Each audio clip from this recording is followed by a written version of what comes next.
Here on Origins, we've covered many turbulent tales of successful games, franchises, and characters whose darkest days have come before the dawn. However, the larger-than-life title character that is Duke Nukem doesn't quite fit this mold. His franchise, which started strong and established a popular cult following, eventually became synonymous with one of the most infamous pieces of vaporware in history. Sit yourself down, viewer, as we take you through this story of tragedy and obsession that begins, rather ironically, just after the golden age of video games.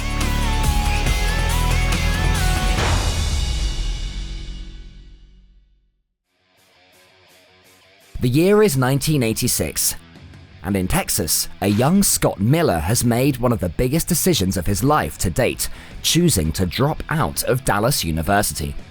Scott was a bright kid and had a love of video game design which he felt was being restricted rather than encouraged during his pursuit of a higher education. Moving back in with his parents, who thought they would now be stuck with him until his 40s, Scott was determined to prove them wrong and create entertaining games that captured audiences everywhere. At the time, IBM computers, with their Microsoft Disk operating systems, or MS-DOS for short, were the world's most popular choice at the time, and were the go-to for many gamers and developers alike. In his first year back home, Scott designed 2 well-structured text adventure games, but with no experience or contacts in the industry, he was short on distribution options. His hand was forced, and he uploaded the full games to an online bulletin board system that gave players free access to his work, with only an optional donation to help fund Scott's work in return. Unsurprisingly, people took this for granted, and Scott's donation-based income for the year was under $10,000, not quite enough for him to consider moving out of his parents' house just yet. Knowing that he wasn't going to get anywhere with this current model, Scott sought a new strategy for the release of his upcoming third title, Kingdom of Kroz, a dungeon-crawling game with vibrant colors, 60 levels, and countless hours invested into its development from Scott alone. To implement his new sales strategy, Scott founded Apogee Software in 1987 and brainstormed a new business model, which he dubbed the Apogee model. Instead of uploading the full game for free, Scott uploaded the first few levels of Kroz for players to try out. Once they'd reached the end of this stretch of the game, Apogee Software's contact details appeared for players to order the full game. Think of it as a free sample stand at the supermarket, enticing you in to buy the full product. It was a bold move, but one that paid off dramatically. The game generated close to $100,000, giving Scott some much-needed breathing room in his development process. Having been working at a local arcade at the same time, Scott had become friendly with another aspiring game developer who also worked there, George Broussard. Off the back of Apogee Software's first success, Scott asked George to leave their arcade jobs and join him in designing games, using the Apogee model for distribution. George eagerly came on board, and together they began work on new titles. At the same time, Scott opened up Apogee's revenue streams to become a third-party distributor. There were many early developers out there who'd been in the same position as Scott and were struggling to secure effective distribution of their games. One in particular was Todd Replogle, who brought his first few games to the hands of Apogee. They helped Todd market his games, taking a small percentage of the profits. The three found common likenesses in their work and agreed to take their professional relationship further. Apogee welcomed Replogle on board, and the dynamic duo became 3, and they were eager to take the next step in their developing saga. With the help of a few outside designers and programmers, the trio got to work on a new platform game. Rather than start completely from scratch, the team did what a lot of other small dev groups were doing, and modified code from other games on the market. As a third-party distributor, it wasn't difficult for them to get their hands on an array of titles to work off of. Platform games had become second nature to the group, and the genre as a whole had become a little stale. The majority of games now were regurgitating the same graphics and animations, with limited tech making it difficult for anyone to set themselves apart, unless you were a Nintendo-sized company with a Mario-sized franchise to suit. The only differences for the smaller firms like Apogee came in the structural design of levels or the artwork of the game, which led to a low level of replayability. Apogee had spotted one niche though that hadn't been exploited yet: comedy. Don't get any ideas now. This wasn't going to be some platformer crossed with Saturday Night Live. but they wanted to create a game so outlandish that they gave the genre a renewed sense of joy. And at the heart of this would have to be a character to match. George put forward an idea of a macho man type, being a combination of John Wayne, Clint Eastwood, alive or dead, it's your choice, and Arnold Schwarzenegger. Come with me if you want to live. Nodding heads liked this idea, and before long, they had their title character. Enter Duke Nukem. Duke was an all-guns blazing, self-loving meathead hired by the CIA to defeat Dr. Proton, a mad scientist hell-bent on taking over Earth. Duke, in his own words, was the hero of every man and the dream of every woman. And crucially, he was the only operative capable of taking down the tyrannical scientist. The storyline really ended there, as Duke possessed only two skills: an innate ability to use any firearm he was equipped with, and an ego that could seemingly act as a shield. Duke was not immune to the graphic and code-sharing nature of the platform genre, and the Ray-Ban-wearing brute found his gaming world heavily influenced by other platformers, mainly Turrican and Mega Man. However, the guys at Apogee were never going to get away with making a game that just stole from its rivals. With that, they designed their environment so everything from enemy tech bots to chicken drumsticks could be shot at, destroyed, or in the case of the drumsticks, fried, just how the Duke likes them. Summer 1991 saw Duke's first public appearance as Apogee released the game using their tried and tested shareware model. Their intentions were for it to be simply another step and another title in their back pocket, earning them a quick buck before moving on to their next project. And at first, it fit this description to a T. Considerations for a second game were practically non-existent, with Duke Nukem already similar to a lot of other titles on the market. To produce a sequel would have been seen as half-hearted in an already lazy genre. But the game was beginning to prove popular, and after somewhere between 60 and 70,000 copies had sold, Apogee was starting to rethink their decision to gloss over any chance of a sequel. The income from the title allowed Apogee to double down their efforts as both an in-house producer and third-party publisher, attracting new startups to approach them for representation. One such company was id Software, who Apogee helped to launch their soon-to-be hit title, Wolfenstein 3D, propelling id further ahead of themselves in the development circuit. Apogee had established themselves as the go-to publisher and one of the most consistent developers in the platformer genre. This year, Apogee, which sells software, and id, which creates it, will gross close to $5 million, up from $6,000 2 years ago. 31-year-old Scott Miller and 29-year-old George Broussard, who own Apogee, discovered a breakthrough in marketing computer games. They sell directly to the public, but first they give away part of the games they sell through a service called shareware. We take a larger game and break it into several smaller parts, and we put the first part out in shareware so that people can try it and see if they like it. And if they do, they can order the rest of them back through us. What they lacked was their own mega hit, and this prompted them to revisit their ego-hardened, danger-loving muscle man. Apogee were ready for Duke's return to platforming action, and Scott, George, and Todd were keen to add more to their character's personality, alongside a slightly more interesting storyline. The game began with Duke launching his new book, aptly named Why I'm So Great, on a talk show, before he's abducted by aliens who plan to use his brain to orchestrate their attack on Earth. But they should have known better, as Duke breaks free and faces off against them with an extravagant arsenal of weapons, including flamethrowers, rocket launchers, and laser guns. It was an absurd action platformer with a plot that could only be described as bizarre. In other words, the perfect follow-up to Duke's first adventure.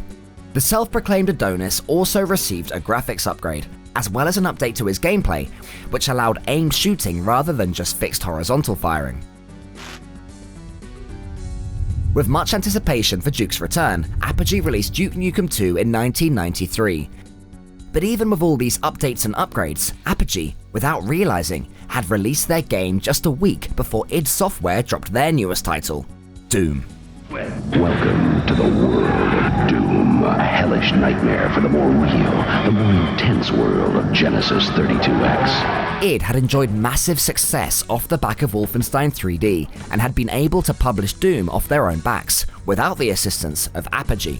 Doom was an exciting first-person shooter, a genre that was just in its infancy in comparison to the tiresome platformer, and with both games available for the MS-DOS, players voted with their wallets.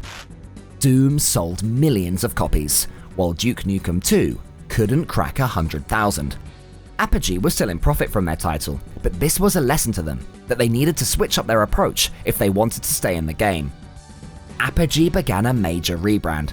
They created separate sub-brands for each genre of games that they designed to tighten up their focus, but many of these genres, like the platformer, were beginning to die out, and Apogee soon found themselves focusing on one singular brand, 3D Realms, which covered, yep, you guessed it, their new 3D games. Leaving their old name in the dust, Apogee rebranded themselves fully to 3D Realms, in an effort to follow id Software's massive commercial success, with Wolfenstein and Doom racking up some of the biggest numbers the industry had ever seen. But Scott, George and Todd hadn't made any 3D games themselves, so wanted to start with something that they and their audiences were familiar with. There was only one man for the job, and he just defeated an alien race, wearing Ray-Bans and a vest. Duke was about to get the greatest update he'd ever seen.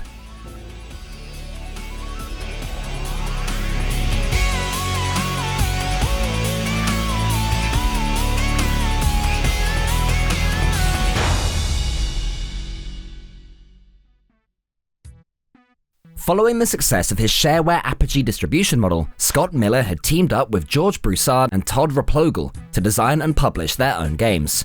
Duke Nukem had been their greatest success so far, but with rapid progress in technology and a shift to 3D gaming, their expertise in 2D platformers was becoming outdated, and they made the switch to the three-dimensional world under new company name 3D Realms. With no experience in designing 3D games between them, the trio and their now small team of programmers found themselves studying the genre's frontrunners, id Software. They used Doom as their foundation to build their own first-person shooter for Duke Nukem to operate in. George and Scott noticed that a lot of the current titles in this area of gaming were putting players in unrealistic settings, so strived to put their own steroid-infused action man in far more normal locations, like streets, bars, tower blocks, and prisons. They also wanted to give Duke the full comedy effect that they'd wrestled with over the first two titles, but one crucial aspect had been missing. He didn't speak. Looking to correct this, they employed local radio presenter John St. John to voice their overly confident title character. John spent many hours in the recording booth, supplying 3D Realms with countless lines for Duke to deliver in the game, the majority of which were usually about how awesome he was. I've got balls of steel. I've said that 1,000,000 times now. I think that was 1,000,001 actually. But it never gets old, I love it! Duke Nukem 3D was finalized in early 1996, and the shareware version of the game went on sale at the end of January that year, with the full game released in April. It was one of the most hotly anticipated games of the year, with 50,000 copies on pre-order for the April launch.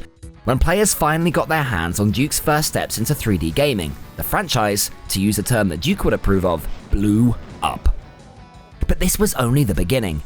An announcement from 3D Realms was coming that was about to change the perception and cultural significance of Duke Nukem forever. Duke Nukem was enjoying his extended time in the sun, and 3D Realms were delighted with their early venture into 3D gaming. George Broussard had become the main game director at 3D Realms by this point, with company CEO Scott Miller heading up the majority of the financials. Both Broussard and Miller, along with legions of fans, were keen to see where they could take Duke next. April 27th, 1997 was the date when George Broussard announced that Duke Nukem Forever was going to be the fourth installment in the franchise and would be released in just over a year. 90s technology was developing at a meteoric rate, and the game engine that 3D Realms had used for Duke Nukem 3D just a year prior was already vastly outdated. Rather than build their own engine, the folks at 3D Realms licensed id Software's Quake 2 game engine for $500,000. Strangely though, id hadn't actually finished building the Quake 2 game engine themselves, and instead gave 3D Realms the original Quake engine while they finished off the newer model. This should have been the first alarm bell for the Duke Nukem makers, but instead, they accepted it, intending to fill in the gaps when the new engine was ready. Progress was going well through 1997, and in August of that year, just a few months after George had made the announcement of the game, the first screenshots were released in PC Gamer magazine and on their website. By the end of the year, id Software had finished their Quake 2 game engine and handed it over to 3D Realms. At the 1998 E3 conference, George Broussard stood proudly on stage as he showed off the first trailer for Duke Nukem Forever, whipping the crowd into a frenzy who barely cared about the month or so delay the game might face. That brief month or so delay soon began to loom heavily though, as the development team struggled for weeks on end to render the different environments in the game. One programmer suggested they switch to Epic Games' new Unreal Engine, but George flicked this idea away with his hand, insisting they'd get it right at some point. But they didn't, and some months later, in the summer of 1998, Duke Nukem Forever was still on the operating table, with environment rendering still proving the top concern. Finally, the head honchos acknowledged what they needed to do. In June that year, they finally made the leap to the Unreal Engine, which meant almost a complete reboot on the project. These delays were furthered by George and Scott's constant urge to add elements to the game which kept up with the very latest technology. They built a motion capture lab to generate more realistic movements for their characters, amongst many other details that were constantly being improved upon. But as soon as they finished updating one part of the game, another upgrade was available somewhere else. 3D Realms weren't inventing their own tech, they were just trying to hang on to the coattails of everyone else in the industry. Development on almost every other game at the company had halted, and it was all hands on deck to press on with Duke Nukem Forever, which was now being mocked publicly despite 3D's continuous hype over the game. And then, early into the new millennium, 3D Realms offered up a lifeline. At the 2001 E3 conference, 3D Realms dropped a new trailer with exhilarating action and gorgeous graphics, which began a frenzy all over again. George announced the game would ship out for Christmas that year, and it quickly went to the top of many gamers' wishlists. The dev team was sure that George would follow through on his promise this time, but history has a funny way of repeating itself.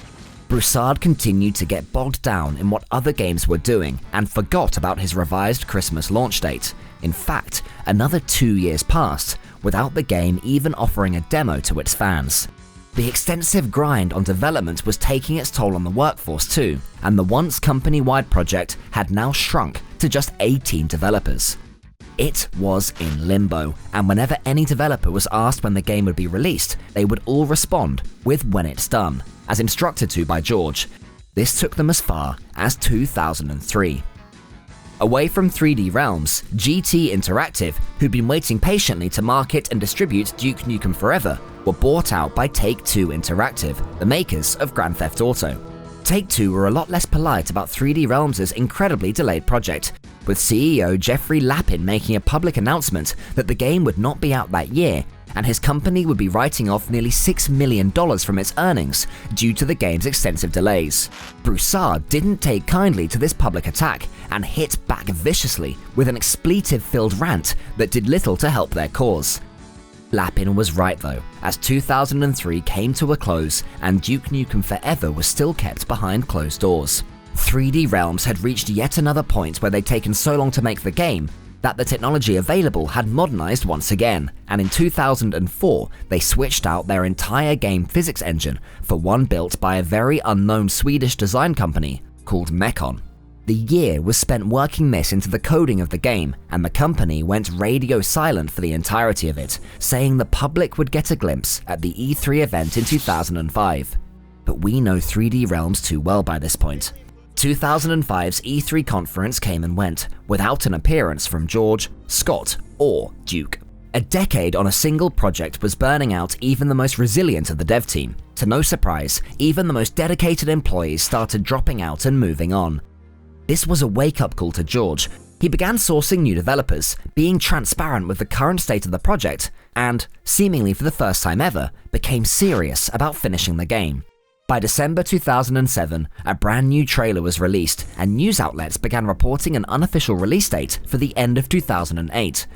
Things were looking up, and Duke Nukem Forever looked set to finally get its moment in the spotlight at E3 2008. 3D Realms never showed up, and Duke Nukem Forever failed to appear on shelves or online that year. It was yet another missed release date, although surprisingly, the project was nearing completion. 3D Realms were missing just one key ingredient: money. The entire project so far had been funded off of the profits from Duke Nukem 3D, but the game, released in 1996, was now ceasing to sell any copies some 13 years later. It was a race against time for Scott and George, who hopped on a jet to visit Jeffrey Lappin at Take-Two Interactive.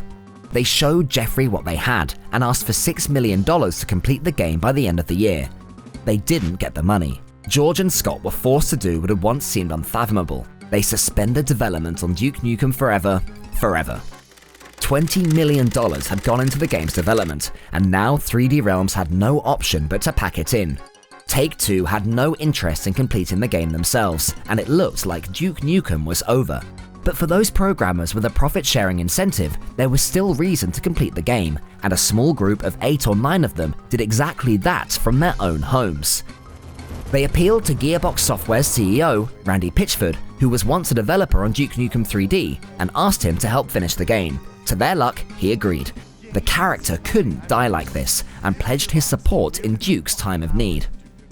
The magical day that seemed like it would never come finally did on June 10th, 2011. Duke Nukem Forever was completed and released worldwide after a nearly 15-year wait.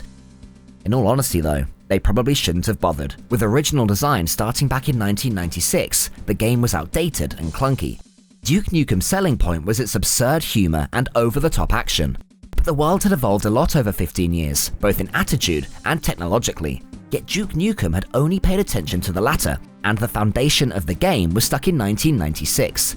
There were some suggestions in 2015 that the series might get a reboot, with Randy Pitchford revealing Gearbox had begun early concept work on a new game for the series. But all Gearbox have released since was an updated 20th anniversary game of the franchise's greatest title, Duke Nukem 3D. Since then, the franchise has remained dormant, and, potentially for the best, it seems as if it's finally run its course. From the heights of inventing a brand new distribution model to the lows of nearly 15 years in development hell, the young guys at Apogee Entertainment could never have foreseen the legacy their muscular main man would leave behind. A once popular title, now left with the Guinness World Record for the longest development time for a video game in history. And even after that, the game was a critical disaster. Duke has probably fried his last chicken drumstick and shot his final alien, but as for 3D Realms, the company is still going strong today, with Scott Miller still at the forefront of operations. As for George Broussard, let's just say he's currently working on his own personal development, out of the spotlight and far away from 3D Realms. This has been Origins, and we'll see you next time.